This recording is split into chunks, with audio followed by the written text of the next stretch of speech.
반갑습니다.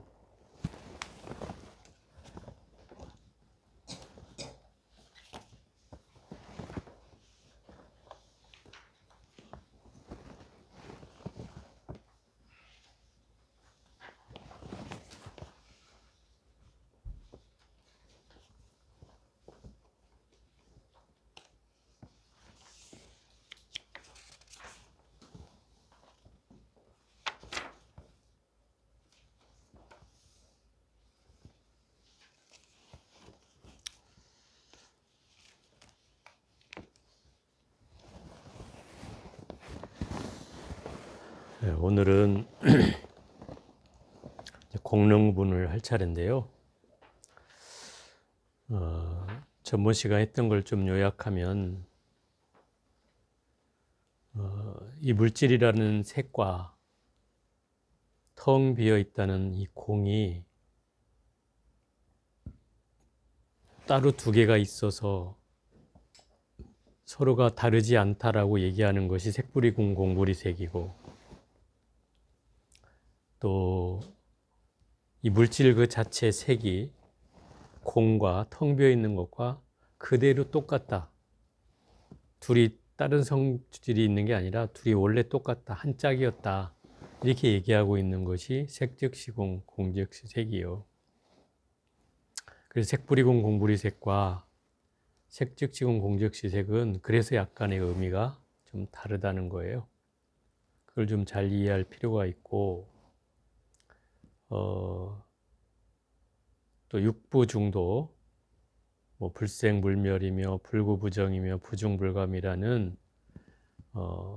생멸과 더러움과 깨끗함, 늘고 주는 것에 대한 것이 실제 공상에서 보면, 텅 빈 공의 자리에서 보면 변화가 없다 이런 뜻이죠. 생멸도 없고 깨끗하고 더러운 것도 없고 줄지도 늘지도 않고 오는 갓도 없고 가는 것도 없고 이렇게 치면 팔불중도인데, 이 여섯 개의 중도로서 이 반야신경에서 하고자 하는 뜻을 지금 설명하고 있다 이런 얘기고, 그다음에 마지막 부분에는 공으로 보면 왜 공으로 봐야 되는가 하면, 내가 공을 얻어야만이 우리의 인식이 바뀐다는 거죠. 철저하게.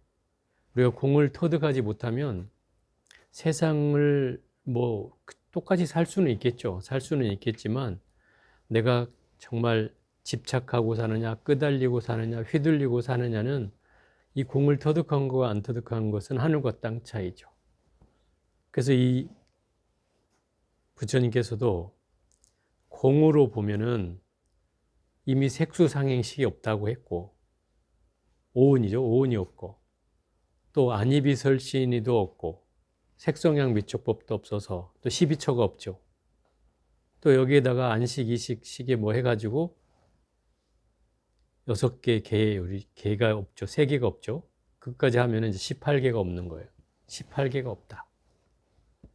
그런데다가 또 연기법인 무명에서부터 노사까지 12연기법도 없다. 그럼 부처님이 12연기법으로 깨달음을 얻으셨는데, 그럼 부처님 깨달음도 없다는 건가? 이 공으로 보면 깨달음 자체도 없는 거예요. 없는 상황으로 다 만들어지는 거예요. 진짜 공이라고 하는 것을 터득하면 어떤 것도 발붙일 수가 없어요. 여기다 갖다 들이밀 수가 없다. 깨달음 자체도 없다 그러니까. 이 공에서 보면. 그래서 마지막에는 뭐라고 그래요? 사성제도 없지만 심지어 반야라고 하는 지혜 자체도 없고, 또 무득이라고 하잖아요. 그럼 뭐예요? 얻을 것도 없다는 거죠. 얻을 바가 없는 것을 깨닫는 것이 바로 어찌 보면 공이다. 이렇게 얘기할 수 있어요. 그러니까 제가 그 전번 시간에 마지막으로 아마 무소득에 관한 얘기를 아마 했을 건데, 소득이 없는 것, 소득이 없다는 말은 이 세상에 존재하는 것은 뭔가 우리는 구할 바가 있다고 생각하고 구할 바가 있는 양 살지만 정작 나한테 얻어질 바는 아무것도 없다는 거죠. 그게 무소득의 의미거든요. 아무것도 나한테 얻어질 게 없다. 내 것일 수 있는 게 아무것도 없잖아요. 설사 내가 가지고 있는 것조차도 내 것이 아니잖아요. 내가 다 죽을 때까지 가져갈 수 있는 것도 아니고. 그래서 근본적인 것은 바로 무소득에 얻을 게 없는 것이에요. 이걸 깨닫는 게 사실은 공이다 이 말인 거예요. 이렇게 얘기하니까 사람들이 그러면 대체 무엇을 얻어야 되느냐 우리가 또 이렇게 반문하는 분도 계시겠죠. 근데 이러고 나니까 이제 이 금강경에는 야 공을 터득하면 뭐 좋은 게 있어 이렇게 얘기하는 게 금강경이 아니에요. 금강경은 그냥 없다고만 얘기해요. 시종일관 끝날 때까지 다 없느니라 꿈이야 물거품이요 뭐 이러니 다 필요 없는 거다라고 얘기하는데 정작 이 반야신경에서는 야 공을 터득하면 이런 효능이 생겨 라고 하는 부분이 생기는 거예요. 260자 안에 그게 생긴 거예요. 그 3공릉분이라는 게 바로 그 내용이에요. 공을 터득하면 너에게 몇 가지를 얻을 수 있어. 이제 이걸 얘기하고 있는 거예요. 보살은 반야바라밀다를 의지함으로 이 반야바라밀다는 지혜바라밀이라는 뜻이고 이것은 연기, 무와 콩을 얘기하는 거다라고 얘기했어요. 이 연기, 무와 콩을 의지해서 뭐를 얻는가 하면 마음에 걸림이 없는 걸 얻는다 이 말이에요. 처음이. 예. 결국 공을 터득해서 처음 얻는 게 마음에 걸리는 게 없어진다는 거예요. 공을 터득하면 마음에 걸릴 게 있겠어요? 모든 게 없는데 걸릴 게 없죠. 그러니까 마음에 장애가 되는 게 없어진다는 뜻이에요. 또 장애되는 바가 없으므로 또 뭐가 없어지냐면 두려움이 없어진다는 거예요. 무효공포, 두려움이 없어진다. 이 두 번째 효능이에요. 여러분들은 그 공포가 많잖아요. 공포, 두려움. 밀리죠. 문 한번 열고 얼굴 한번 마주쳤다고 나를 벌레 보듯이 놀래고 한 사람이 있더라고. 그러니까 기본적으로 사람이 두려움이 일어나는 이유는 두려움이라는 이유가 뭐겠어요? 두려움이 일어나는 이유는 존재에 대한 인식을 하니까 일어나는 거예요. 분명히 여기서 공이라고 했잖아요. 공이라는 건 뭐예요? 존재가 있어도 존재가 아니란 뜻이죠. 그러면 그 존재가 아닌 걸로 우리는 봐야 되는데 내 눈은 또 그렇지 않잖아요. 또. 그러니까 그 경계에 끄달린다는 뜻이죠.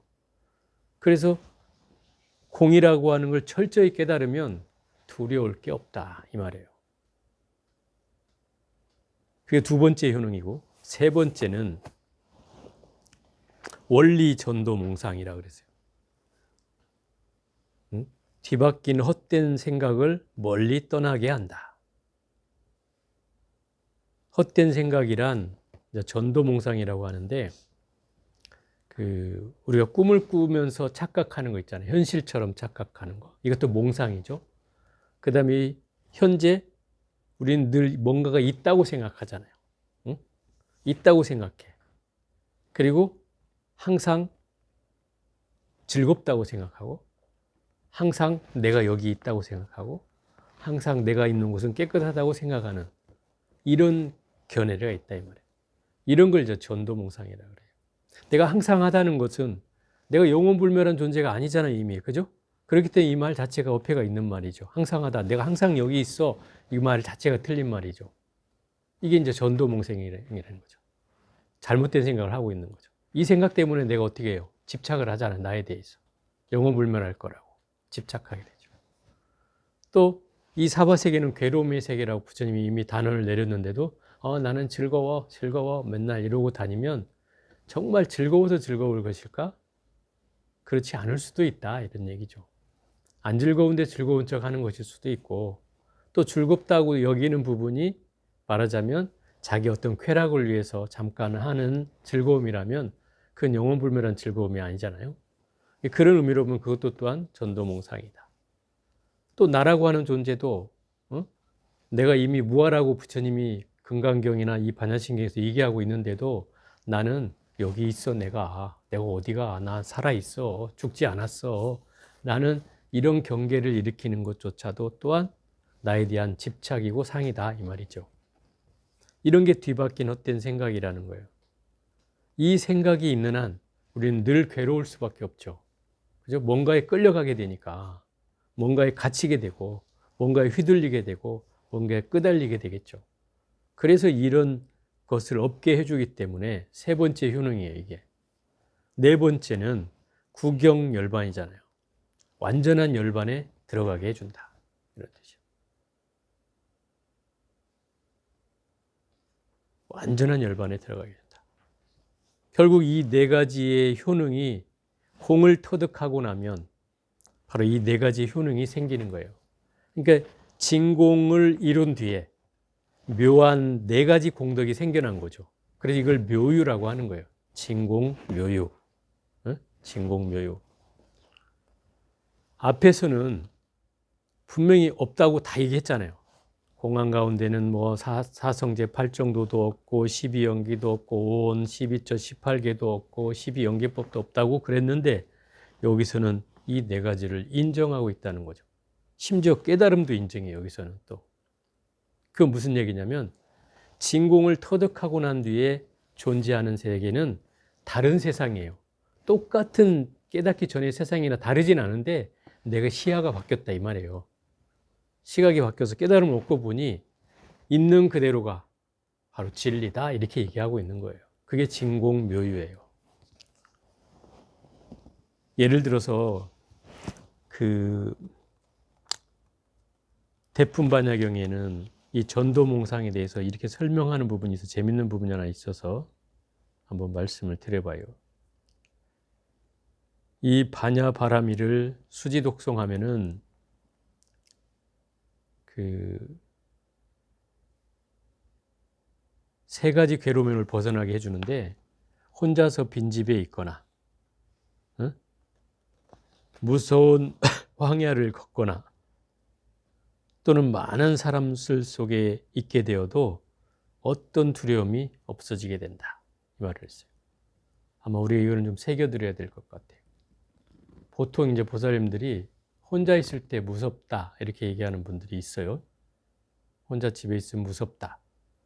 이게 이제 결국은 아까 말한 대로 무효공포를 얻지 못한 거죠. 그럴 때 이제 마하반야 바라밀이라도 해라 이 말인 거예요. 응?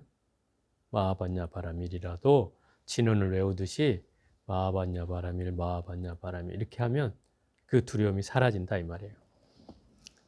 또 내가 무서운 황야를 걷는다는 것은 아무것도 없는 곳에 내가 혼자 가게 됐을 때 그게 뭐 밤중이 됐든 아니면 뭐 대낮이 됐든 아주 사람도 인적이 없는 곳에 혼자 가게 되었을 때 그런 두려움이 생길 때 그런 곳에서도 마하반야바라밀을 해라. 또 반대로 사람이 너무 많아서 또 두려울 때 사람이 너무 많아서 혹시 여기 있다가 다치진 않을까? 또 뭐 어떻게 또 압사가 되지 않을까? 하는 이런 두려움이 생길 때라도 이런 마하반야바라밀을 해라. 그러면 이런 두려움으로부터 벗어나게 해준다. 결국 이런 경전에서 나오는 얘기들은 금강경에도 이 얘기가 수없이 나오고요. 그 다음에 반야신경에도 나오죠. 또 경전의 대부분 대승경전에는 이 두려움을 없게 해준다고 나온다 이 말이에요. 경전들이 가진 특징이. 그럼 대승경전은 결국 모든 중생을 제도한다는 데 가장 큰 의미를 두고 있는 경전들이어서 당연히 그런 의미가 있다고 봅니다. 결국 우리가 가지고 있는 이제 분별심, 망상, 이제 이런 것들을 떨쳐내는 경전이기도 하다. 이렇게 볼 수 있는 것이 바로 이 반야심경의 내용의 주된 요지겠죠. 3세의 모든 부처님도 반야바라밀다를 의지함으로 최상의 깨달음을 얻느니라 그랬어요. 3세의 모든 부처님이 누구겠어요? 과거, 현재, 미래의 모든 부처님이 계셨다 이 말이에요. 예를 들어 우리가 과거 천급 뭡니까? 과거 천불, 현급 천불, 미래 천급 천불 해가지고 삼천불 명호경에 보면은 과거, 현재, 미래에 천불씩 부처님 명호가 있었다고 하잖아요. 그러면 지금 석가모니 부처님이 현재 형겁의 네 번째 부처님이고, 그러면 그 전에 과거에 1000명의 과거 부처님이 이미 지나쳐 왔다는 거죠. 그럼 부처님 시대마다 부처님들이 계속 있어 왔다는 거죠. 그 모든 부처님들이 과거부터 앞으로도 미래의 부처님들까지도 전부 다 이 반야바라밀다를 의지해서 깨달음을 얻는다. 이 얘기예요. 그게 무슨 얘기냐면 모든 부처님은 이 반야바라밀다를 의지해야만이 최상의 깨달음을 얻을 수 있다는 거예요. 그 반야바라밀다가 뭐예요? 바로 연기, 무아, 공을 깨닫는 거다 이 말이에요. 그 연기, 무아, 공을 깨닫는다면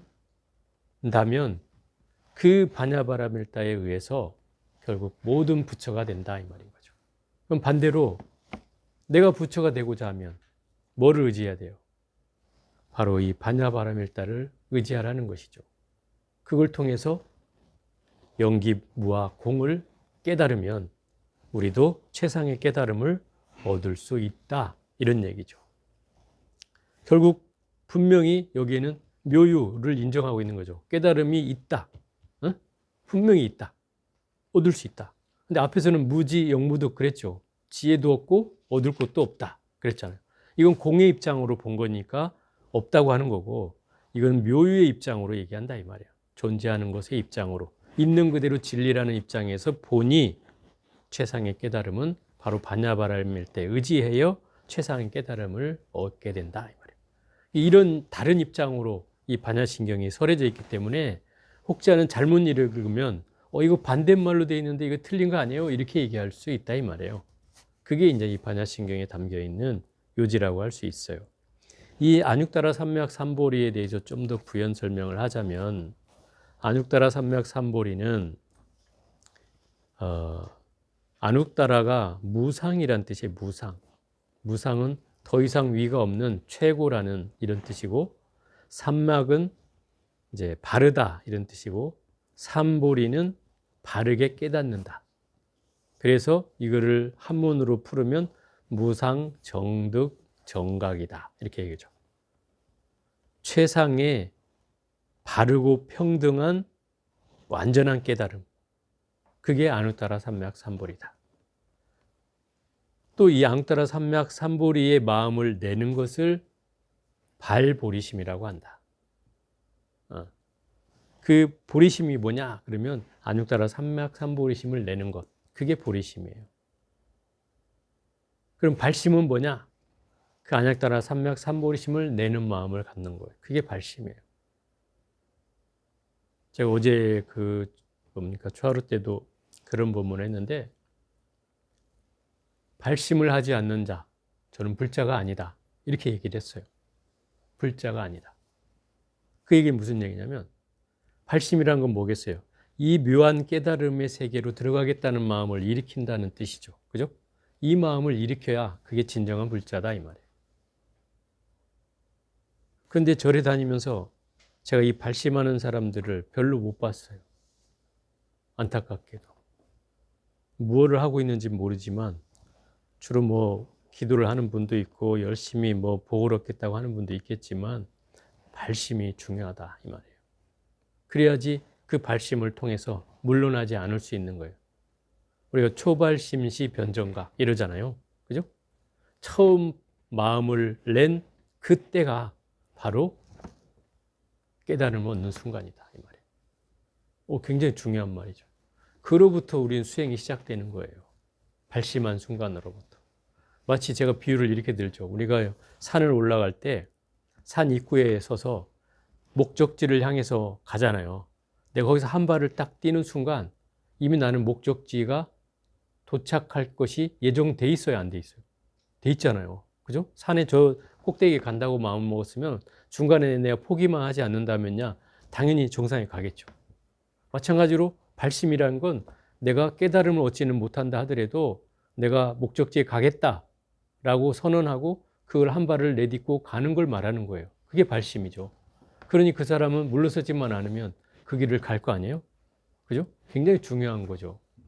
불자는 이 길을, 이 도정 위에서 내 수행을 해나가야 되고 거기에서 이 마음을 내서 늘 발심을 물러서지 않게 해야 된다 이 말인 거죠.